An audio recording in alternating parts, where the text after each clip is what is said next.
കുടുംബ കാഴ്ചകളിലേക്ക് സ്വാഗതം.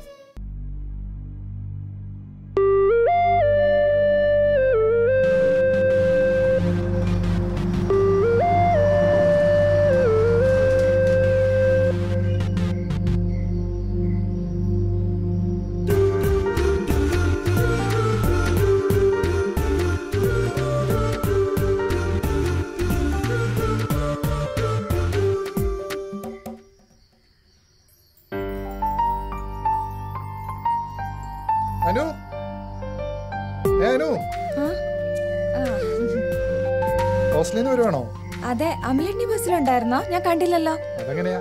വീട്ടിലെത്താനുള്ള ഓട്ടപ്പാശല്ലേ? ആന്നേ, വീട്ടിൽ നിന്ന് മാറി നിൽക്കുമ്പോ അല്ലേ എന്റെ ഒരു ഇത് മനസ്സിലാവുന്നേ. ഇതെനിക്ക് മനസ്സിലായില്ല കേട്ടോ.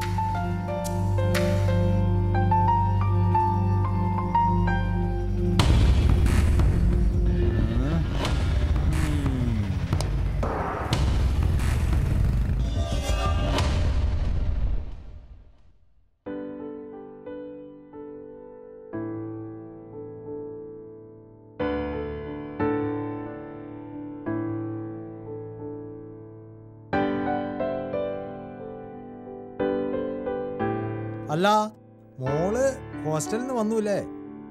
വരുമെന്ന് പറഞ്ഞിരുന്നു. വന്ന് കാണും. ഞാൻ നേരെ തോട്ടത്തിൽ നിന്ന് ഇങ്ങോട്ടാ പോകുന്നത്. ആ, ബസ് ഇറങ്ങി പോകുന്നത് ഞാൻ കണ്ടു. ആണോ? ആ, എന്നാ തോമാച്ചൻ്റെ കടയിൽ നിന്ന് ഒരു കൂട്ട് പായസത്തിന്റെ പാക്കറ്റ് വാങ്ങിക്കണം. അവളുടെ ബർത്ത്ഡേ ആയിരുന്നു മിനിങ്ങാന്ന്. ആഹാ, അത് ശരി. പെൺപിള്ളേരെ അധികം പഠിപ്പിക്കണ്ട, കെട്ടിച്ചു വിടാൻ താമസിക്കും. പെൺകുട്ടികളെ സ്വന്തം കാലം നിൽക്കണമെങ്കിൽ ആദ്യം പഠിക്കണം ഗോപി. നിനക്കെന്തെങ്കിലും പണിക്ക് പോരുതടാ ബിജു. പോണം ചേട്ടാ. എന്നാലും ഒരു കെട്ട കാലായിപ്പോ. പത്രങ്ങളിലൊക്കെ ഇപ്പൊ എന്തൊക്കെയാ വായിക്കുന്നത്? എൻ്റെ മകൾ എനിക്കറിയാം. ദൈവഭക്തിയിലും വിശ്വാസത്തിലുമാണ് ഞാൻ അവളെ വളർത്തുന്നത്. അത്രയ്ക്ക് വിശ്വാസം വേണോ ജോസൂട്ടി ചേട്ടാ?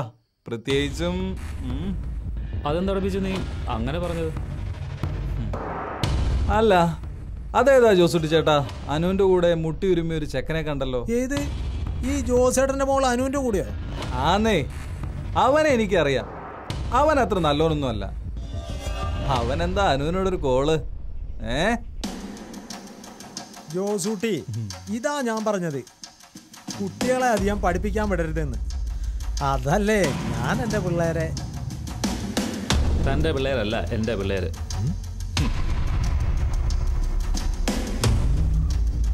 ഇതാ തൻ്റെ പണം.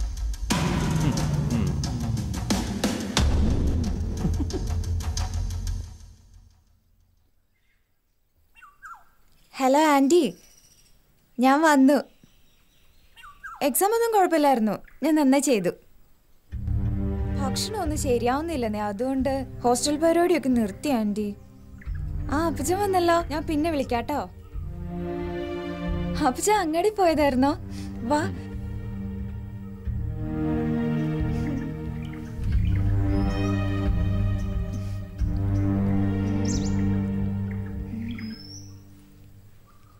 എനിക്കൊന്നുമില്ല അപ്പച്ച. സാറില്ല, അപ്പച്ചനെ ഇരിക്കും, ഞാൻ ചായ എടുത്തോണ്ട് വരാം. അമ്മേ, അപ്പച്ചൻ വന്നു.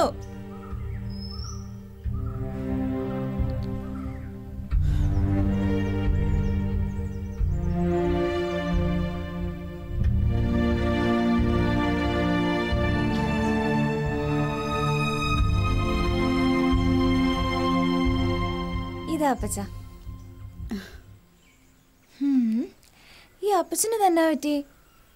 കുറെ ദിവസം കൂടെ കണ്ടിട്ട് ഒരു സ്നേഹമില്ലല്ലോ. ഞാനും അത് ഓർക്കുമായിരുന്നു. മോളിവിടെ വരുമ്പോ നിങ്ങൾക്ക് എന്നും ആഘോഷമായിരുന്നല്ലോ. ഇന്നിപ്പോ എന്നാ പറ്റി?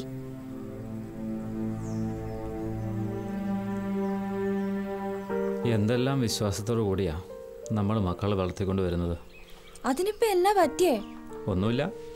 നീ എന്ന് ആരുടെ കൂടെ അങ്ങാടിന്ന് പോകുന്നത്? ഞാൻ ഒറ്റയ്ക്കായിരുന്നല്ലോ. ഒറ്റയ്ക്കോ? ആ, പിന്നെ ആ അമലിനെ കണ്ടു. അങ്ങടി വരെ ആ ചേട്ടനും ഉണ്ടായിരുന്നു. ചുമ്മാതല്ല അപ്പച്ചന്റെ മുഖം വാടിയത്. എടി, നീ ഒരു പെങ്കൊച്ച കണ്ടവന്മാരുടെ കൂടെ മിണ്ടിയും പറഞ്ഞു നടന്ന. എന്താ ആകാശം ഇടിഞ്ഞു വീഴോ? എന്റെ അമ്മച്ചി, അതാ അമലായിരുന്നു. ഏത്? ആ തെക്കേതിലെ ഗ്രേസിയുടെ മോൻ അമലാണോ? ആന്നേ. എന്റെ അപ്പച്ച എനിക്കറിയാവുന്ന ചേട്ടനാ. ഞങ്ങൾ ഒന്നിച്ചൊരേ സ്കൂൾ ബസ്സിലാ പോയിരുന്നേ. ആ ചേട്ടൻ ഞങ്ങളുടെ ഒക്കെ നല്ലൊരു ഫ്രണ്ടാ. ശരിയാട്ടോ, നല്ലൊരു പെരുമാറ്റവും വിനയമുള്ള കൊച്ച അമല്. നമുക്കറിയാവുന്ന ആൾക്കാരെ കാണുമ്പോൾ ഒന്നും മിണ്ടാതെ തലയും താഴ്ത്തി പോകാനാണോ അപ്പൻ എന്നെ പഠിപ്പിച്ചേക്കുന്നേ? അല്ല, ഓരോരുത്തർ ഓരോന്ന് പറയുമ്പം. ഇല്ല അപ്പച്ച, നമ്മുടെ കുടുംബത്തിന്റെ അന്തസ്സിനെ ഏരാത്ത ഒരു പെരുമാറ്റം ഈ മകളിൽ നിന്നുണ്ടാവില്ല. എന്നാലും എന്റെ അച്ചായ എന്റെ കൊച്ചിനെ സംശയിച്ചല്ലോ. അമ്മ പിന്നെ മലക്കം പറയുന്നേ. പുറത്തു പോകുന്ന മക്കളെ പറ്റി അമ്മമാർക്കുണ്ടാകുന്ന ആശങ്ക ദൈവം തമ്പുരാന് മാത്രമേ അറിയൂ. അതെ, മണിയടിക്കുന്നു. വാ, പ്രാർത്ഥിക്കാനുള്ള സമയമായി.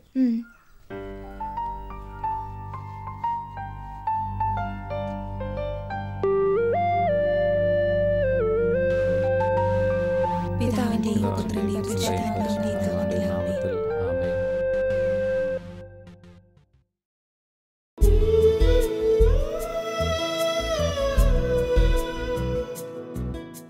സന്തോഷകരമായ ഒരിടമായിരുന്നു പറുദീസ. സന്തോഷകരമായ പറുദീസ എന്ന ഇടത്തിൽ ആ സന്തോഷകരമായ സാഹചര്യത്തിന് കാരണം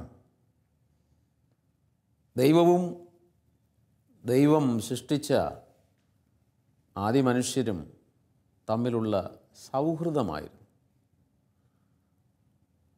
ബൈബിളിലെ ആദ്യ പുസ്തകം ഈ സൗഹൃദത്തിൻ്റെ വിവരണം നമുക്ക് നൽകുന്നുണ്ട്. സായാഹ്നങ്ങളിൽ സൃഷ്ടാവായ ദൈവവും താൻ സൃഷ്ടിച്ച മനുഷ്യരും സൗഹൃദത്തിൽ സവാരിക്കിറങ്ങുന്നു. ഒരു ദൈവം ഇത്രമാത്രം താൻ സൃഷ്ടിച്ച മനുഷ്യനോട് സൗഹൃദം പാലിച്ചെങ്കിൽ ആ മനുഷ്യൻ ദൈവത്തോടുള്ള സൗഹൃദം, ആ ബന്ധം ഉപേക്ഷിച്ചുകൊണ്ട് മറ്റൊരു സൗഹൃദത്തിലേക്ക് വരുന്നതായി നാം കാണുന്നുണ്ട്. അത് പിശാചുമായുള്ള സൗഹൃദമാണ്.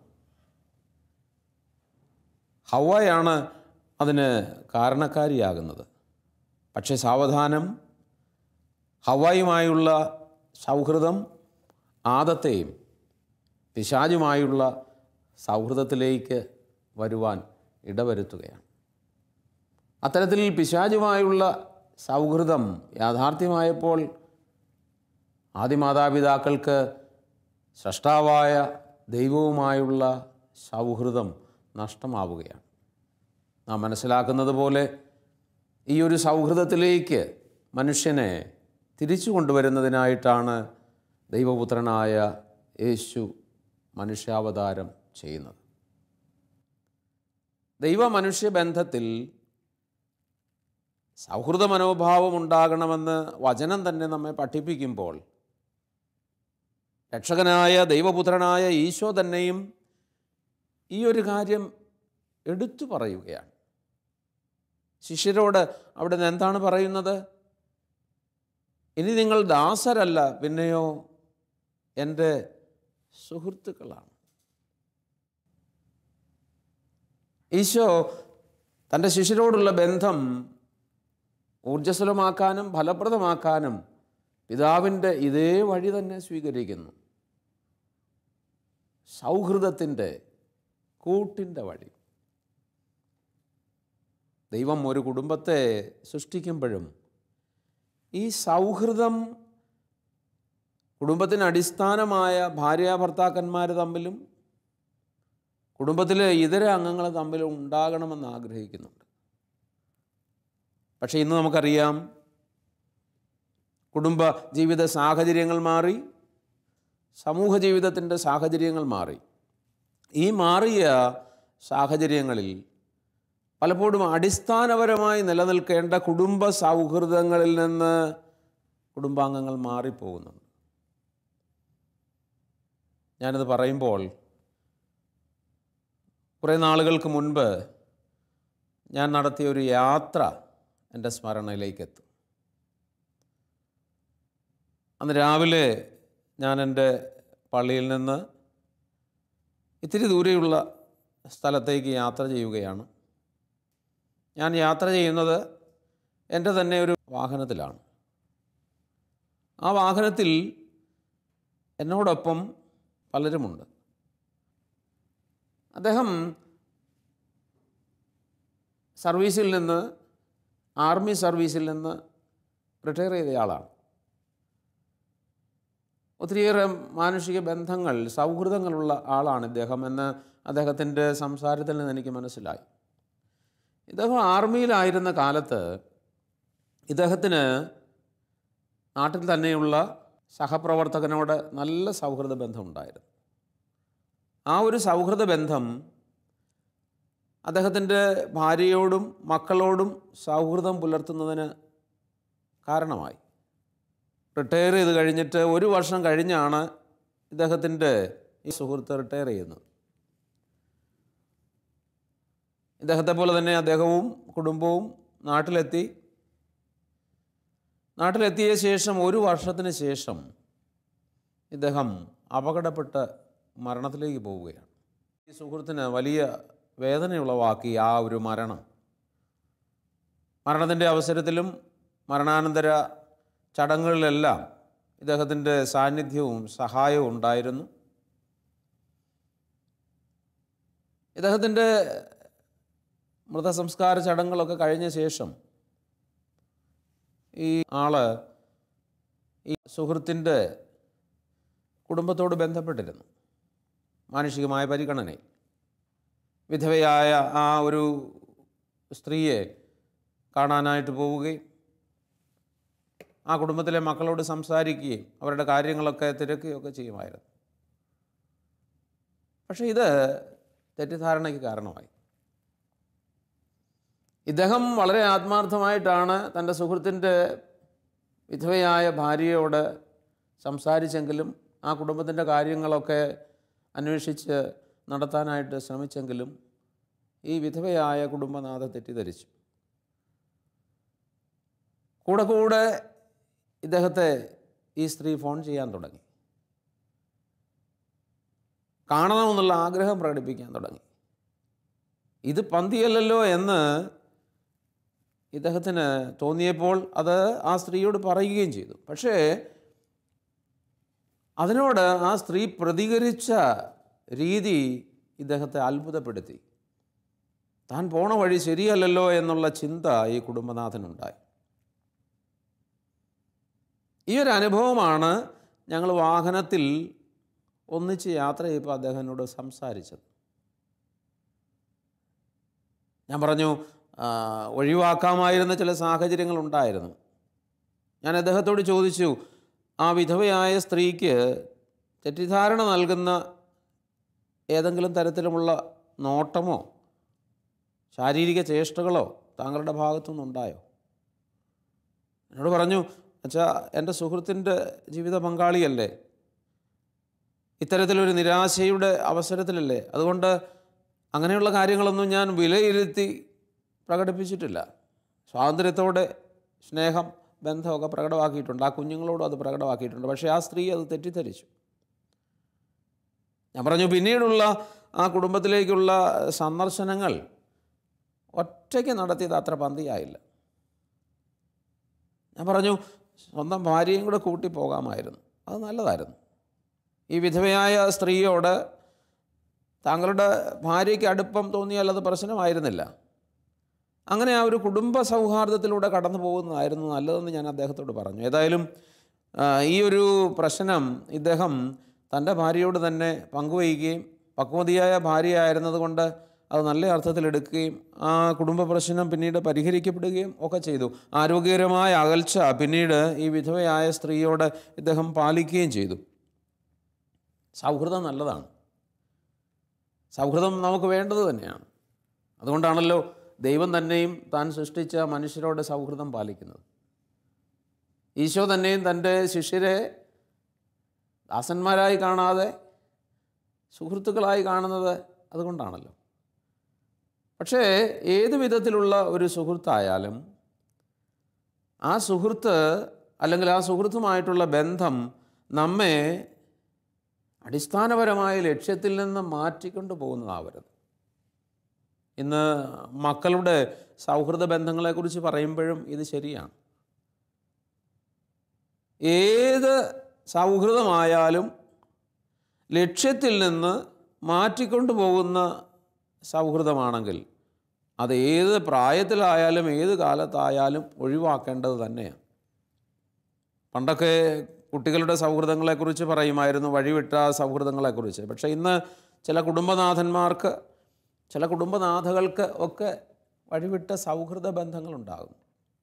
കടന്നുപോയ ദിവസം ഒരു ധ്യാനഗുരു പറയുകയായിരുന്നു, പലരും ഇന്ന് ഫോൺ ചെയ്യുന്നതൊക്കെ രാത്രി എന്ന് പറഞ്ഞാൽ പാതിര ആകുമ്പോഴാണ്.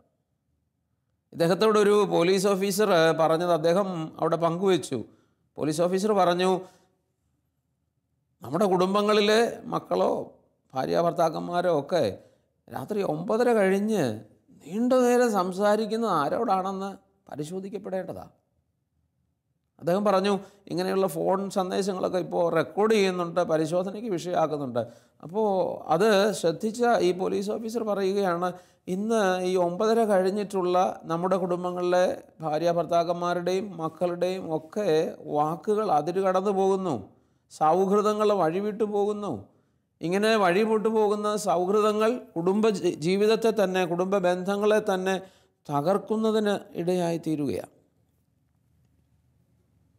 ഞാനിതിനോട് ബന്ധപ്പെട്ട് പറയുന്നത്, അപ്രതീക്ഷിതമായിട്ട് ജീവിത പങ്കാളി നഷ്ടപ്പെടുന്ന വിധവകളായ ഭാര്യമാരെക്കുറിച്ചാണ്. നമുക്ക് തീർച്ചയായും ഇങ്ങനെയുള്ള നഷ്ടങ്ങളുടെ സാഹചര്യങ്ങളിൽ ആശ്രയം നൽകുന്ന, അഭയം നൽകുന്ന, സഹായിക്കുന്ന ഒത്തിരിയേറെ ആളുകൾ കടന്നു വരും. പക്ഷേ അതിനെ നമ്മൾ തെറ്റിദ്ധരിക്കാനിടയാവരുത്. ഞാൻ മുമ്പ് പറഞ്ഞ ആ കുടുംബനാഥൻ്റെ അനുഭവം മറ്റു പലരെയും ആരോഗ്യകരമായ സൗഹൃദത്തിൽ നിന്ന് അകറ്റാനിടയായിത്തീരും. ഈ പങ്കുവയ്ക്കലിൻ്റെ ആരംഭത്തിൽ ഞാൻ പറഞ്ഞതുപോലെ ഇങ്ങനെയുള്ള സൗഹൃദത്തിലേക്ക് വരുന്ന ആളുകളുടെ നോട്ടം, അവരുടെ ശാരീരിക ചേഷ്ടകളൊക്കെ നിയന്ത്രിക്കേണ്ടത് തന്നെയാണ്.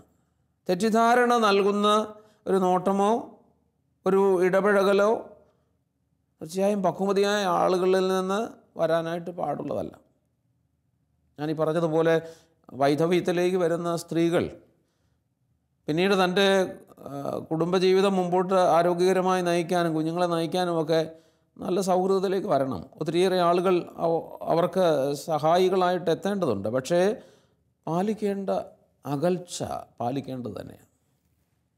ആരോഗ്യകരമായിട്ടുള്ള അകൽച്ച അത് ഏത് സൗഹൃദ ബന്ധങ്ങളിലും പാലിക്കേണ്ടതാണ്. ആരോഗ്യകരമായ അകൽച്ച. ഞാനീ ഒരു പങ്കുവയ്ക്കൽ അവസാനിപ്പിക്കുമ്പോൾ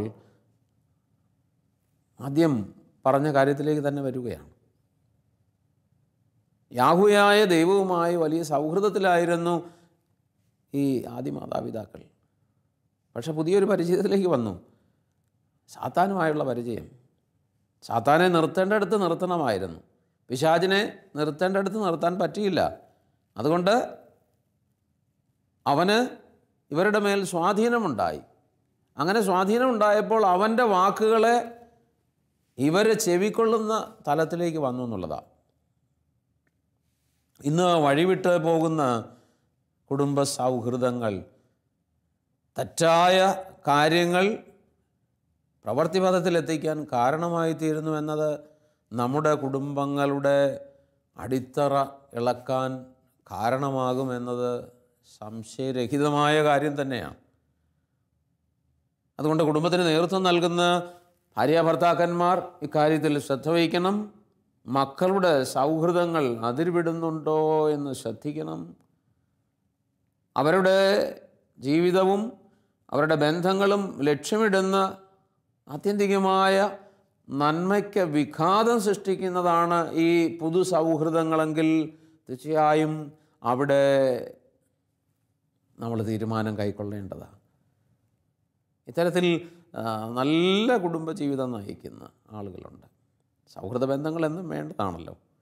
ഞാനെപ്പോഴോ പറഞ്ഞിട്ടുള്ളതുപോലെ തന്നെ വിവാഹം ആശീർവദിക്കുന്ന സമയത്ത് ആ സമാപന ആശീർവാദം നൽകുമ്പോൾ ദൈവം ഒട്ടനേകം സുഹൃത്തുക്കളെ നിങ്ങൾക്ക് നൽകട്ടെ എന്ന് പറഞ്ഞാണ്, അത്തരത്തിൽ ആശംസിച്ചാണ് ആശീർവദിക്കുന്നത്. നല്ല സൗഹൃദ ബന്ധങ്ങൾ വേണം. പക്ഷേ നമ്മൾ ശ്രദ്ധിക്കേണ്ടത് ശ്രദ്ധിക്കണം. ഇഹലോകത്തിൽ നാം ജീവിക്കുമ്പോൾ പല കാര്യങ്ങളിൽ നമ്മൾ ഏർപ്പെടുന്നു, പല ബന്ധങ്ങളിൽ ഏർപ്പെടുന്നു. പക്ഷേ നമ്മൾ പാലിക്കേണ്ട നിയമങ്ങൾ അത് പാലിക്കണം. മാനുഷികമായ നിയമങ്ങൾ, ധാർമ്മികമായ നിയമങ്ങൾ അത് പാലിക്കേണ്ടത് തന്നെയാണ്. അതിനെല്ലാം അടിസ്ഥാനം നമ്മുടെ മനസ്സാക്ഷിയാണ്. ആ മനസ്സാക്ഷി രൂപപ്പെടുത്താൻ നമുക്ക് സഹായകമാകുന്നത് ദൈവത്തിൻ്റെ വചനവും സഭയുടെ പ്രബോധനങ്ങളുമാണ്. അത്തരത്തിൽ നല്ല സൗഹൃദ ബന്ധങ്ങൾ നമുക്ക് പാലിക്കാൻ സാധിക്കട്ടെ. അപകടകരമായ സാഹചര്യങ്ങളിൽ നിന്ന് ഒഴിവായി പോകാൻ സാധിക്കട്ടെ.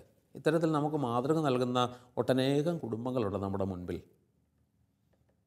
കുടുംബത്തിനുള്ളിൽ നല്ല സൗഹൃദം പാലിക്കുന്നു, ഒപ്പം തന്നെ കുടുംബേതര ബന്ധങ്ങളിലും സൗഹൃദ മനോഭാവം പുലർത്തുന്നവർ, മറ്റുള്ളവരെ ശത്രുക്കളായി കാണാതെ മിത്രങ്ങളായി കണ്ട് അവരിലേക്ക് കടന്നു പോകുന്നവർ, എന്നാൽ ആ ബന്ധങ്ങളിൽ പുലർത്തേണ്ടുന്ന നിഷ്കർഷകൾ, നിയന്ത്രണങ്ങൾ പുലർത്തിക്കൊണ്ടു പോകുന്നവർ, അങ്ങനെയുള്ള ഒരു കുടുംബത്തെ നമുക്ക് പരിചയപ്പെടാം.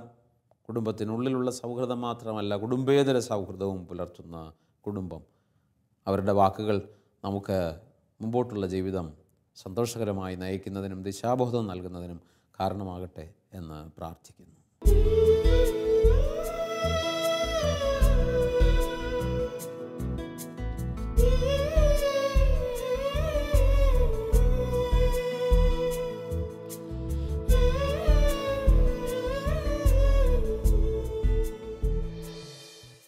എൻ്റെ പേര് മാർട്ടിൻ മാപ്പഞ്ചേരി.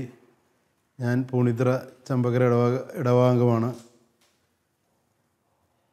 എനിക്ക് 3 ആൺമക്കളാണുള്ളത്. ഞാൻ ചമ്പക്കരയിൽ മത്സ്യക്കച്ചവടക്കാരനാണ്. ഇന്ന് ഞാൻ സംസാരിക്കാൻ ആഗ്രഹിക്കുന്നത് സൗഹൃദത്തെ പറ്റിയാണ്. ജീവിതത്തിൽ ഒരുപാട് സുഹൃത്തുക്കളുണ്ട്. നല്ല സുഹൃത്തുക്കളുമുണ്ട്, മോശം സുഹൃത്തുക്കളും എനിക്കുണ്ടായിട്ടുണ്ട്. സുഹൃത്തുക്കളിൽ നിന്ന് വേദനിപ്പിക്കുന്ന ഒരു അനുഭവം വിവരിക്കാനാണ് ഞാൻ ഇന്ന് ആഗ്രഹിക്കുന്നത്. എൻ്റെ ഫാദർ മുതലാണ് ഞങ്ങൾ മത്സ്യക്കച്ചവടം ആരംഭിക്കുന്നത്. എൻ്റെ 20ാമത്തെ വയസ്സിലാണ് ഞാൻ ഈ കച്ചവടത്തിൽ ജോയിൻ ചെയ്യുന്നത്. ഞാനും അനിയനും ഫാദറും ആ കാലഘട്ടത്തിൽ ബിസിനസ്സിൽ സജീവമായിരുന്നു. ബിസിനസ് സഹായിക്കാനായിട്ട് അനിയൻ്റെ ഒരു സുഹൃത്ത് എന്നും ഞങ്ങളുടെ കൂടെ വരുമായിരുന്നു. ആ കാലഘട്ടങ്ങളിൽ ഞായറാഴ്ചകളിൽ പള്ളിയിൽ പോകുവാനോ അല്ലെങ്കിൽ വീട്ടിൽ കുടുംബ പ്രാർത്ഥനയ്ക്ക് സംബന്ധിക്കുവാനോ ഒന്നും ഉത്സാഹമൊന്നും കാണിച്ചിരുന്നില്ല. സൗഹൃദം പലപ്പോഴും ഒരു ഉഴപ്പിയ ജീവിത രീതിയായിരുന്നു. ഈ കാലഘട്ടങ്ങളിൽ ഫാദർ മറ്റു സുഹൃത്തുക്കളോ ബിസിനസ് എത്രയൊക്കെ ചെയ്തിട്ടും ഞങ്ങൾക്ക് സാമ്പത്തികമായിട്ടൊരു നേട്ടവും ഉണ്ടായിരുന്നില്ല. അങ്ങനെ ഇരിക്കെ ഫാദർ മറ്റു സുഹൃത്തുക്കളോടൊക്കെ പറയും, നിങ്ങൾ എന്താണ് ഇത്ര കച്ചവടമൊക്കെ ചെയ്തിട്ടും നേട്ടമൊന്നും ഇല്ലാത്തതെന്ന് പറയുമ്പോൾ അപ്പച്ചൻ പറയും, അത് അവനെവിടെയെങ്കിലും പൈസ സൂക്ഷിക്കുന്നുണ്ടാവും എന്ന് പറഞ്ഞത് ഞാൻ മറ്റു സുഹൃത്തുക്കൾ വഴി അറിഞ്ഞു. എനിക്കത് വളരെയധികം വേദന ഉണ്ടാക്കി. ഞാൻ പലപ്പോഴും അപ്പച്ചനറിയാണ്ട് ഈ അനിയൻ്റെ സുഹൃത്ത് വഴി പലിശയ്ക്ക് വരെ പൈസ കടം വാങ്ങിച്ചാണ് ബിസിനസ് കൊണ്ടുപോയിക്കൊണ്ടിരുന്നത്. ഇങ്ങനെ അപ്പച്ചൻ പറഞ്ഞപ്പോൾ എനിക്ക് മാനസികമായിട്ട് വളരെ പ്രയാസം ഉണ്ടാകും. ആ സമയങ്ങളിൽ ഞങ്ങൾ ചമ്പക്കര പള്ളിയിലൊരു ധ്യാനം നടക്കുകയും അതിനകത്ത് ഞാൻ പൂർണ്ണമായി പങ്കെടുക്കുകയും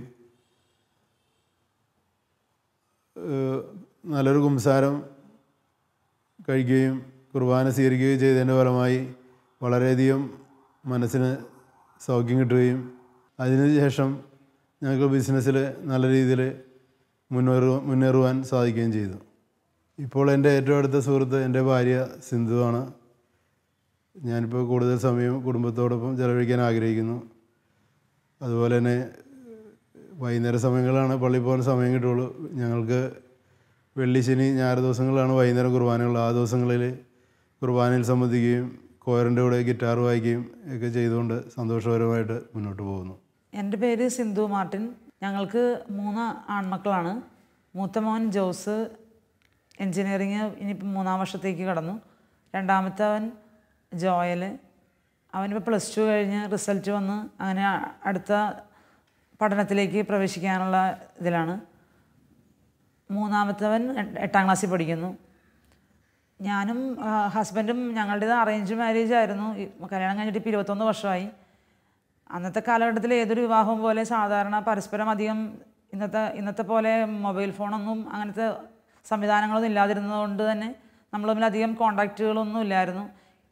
അങ്ങനെ വിവാഹിതരായി അധികം പരിചയമൊന്നും ഇല്ലാതെ വിവാഹ ജീവിതത്തിലേക്ക് പ്രവേശിച്ചവരാണ് ഞങ്ങൾ രണ്ടുപേരും. പക്ഷേ എന്നിരുന്നാൽ പോലും വർഷങ്ങൾ കടന്നു പോകവേ ഞങ്ങൾ തമ്മിൽ ആ ഒരു സ്നേഹവും ഒരുപാട് സ്നേഹവും സൗഹൃദവും രൂപപ്പെട്ട് വന്നു. ഇപ്പോൾ പൂർണ്ണമായിട്ടും അദ്ദേഹത്തിന് മുഖഭാവത്തിൽ നിന്ന് പോലും നമുക്ക് മനസ്സിലാക്കാനായിട്ട് പറ്റുന്ന ഒരു സ്ഥിതിയിലാണ്.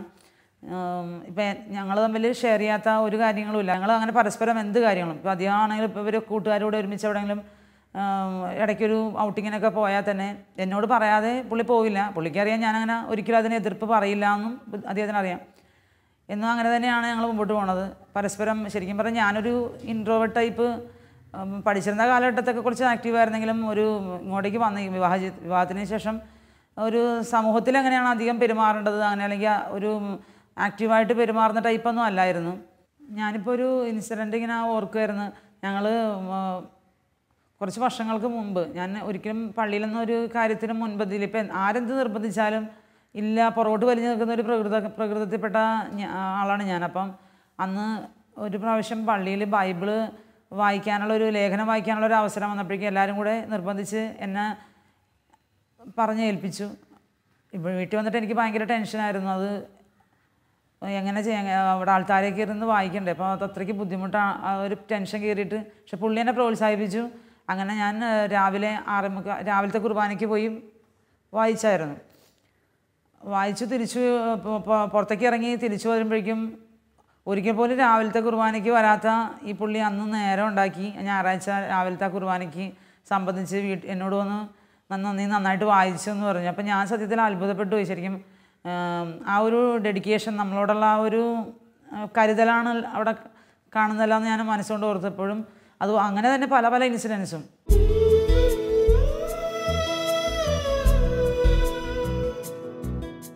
നമുക്ക് പ്രാർത്ഥിക്കാം.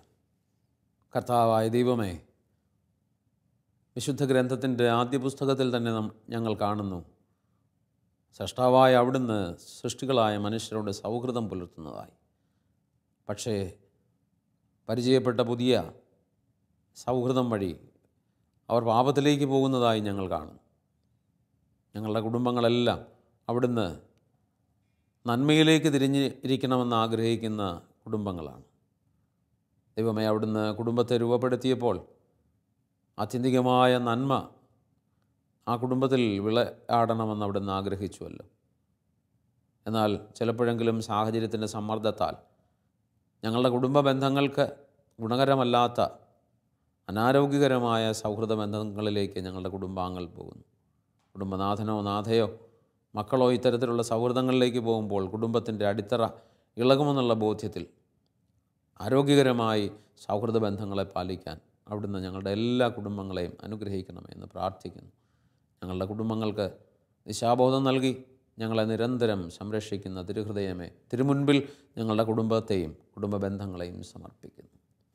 തിരുഹൃദയമേ, തിരുഹൃദയമേ, ഞങ്ങളുടെ വീടിനെ കാക്കണേ. തിരുഹൃദയത്തിൽ തവ ഹൃദയത്തിൽ ഒരു പുണ്യസൂനമായി ചേർക്കണേ. ഈശോ മിശിഹായ്ക്ക് സ്തുതിയായിരിക്കട്ടെ.